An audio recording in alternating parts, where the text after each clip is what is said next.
the consider the impossible event that you will receive an F in your exam. If you were to say, I was never going to pass, psychology is too hard, boo-hoo, then you would have a low internal locus control. In other words, you would not believe that you were in charge of your own actions, that fate would influence you, that sort of stuff, that the difficulty of the course and so forth. Another way of saying low internal locus control is to say you have a high external. The opposite then is having a high internal locus control or low external.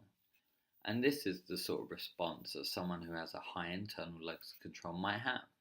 They take full responsibility of their own actions and they recognize the consequences of their actions. Evaluation and resistance to social influence. Gamson's resistance, the norm was perceived to be unjust and therefore the majority rebelled. Evidence from locus control in your guide notes comes from Elms and Milgram, who showed that those who did resist were more likely later in subsequent interviews to demonstrate high internal locus control.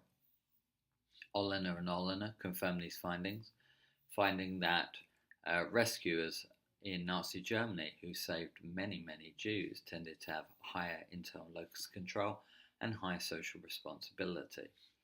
Williams and Warchall suggest there is only relevance for obedience. Locus control has little influence on conformity. Though Avdkis criticizes this, suggesting a correlation of 0.37. Now, a correlation of 1 is a 100% relationship. One is perfectly correlated to another. Correlation of 0 is no relationship. This is significant. Exam style questions. Briefly describe Milgram's variation and its influence on obedience rates. We're going to look at the answer to this in class. John is walking down the street and sees a man arguing with his wife. He is shaking her roughly and screaming in her face. John notices many people walking by. He feels compelled to do something, and so he intervenes and confronts the man. As he does so, others join to support him. Using your understanding of resistance to social influence, explain John and the bystander's behaviour. Remember, this is an AO2 question. You must quote from the STEM.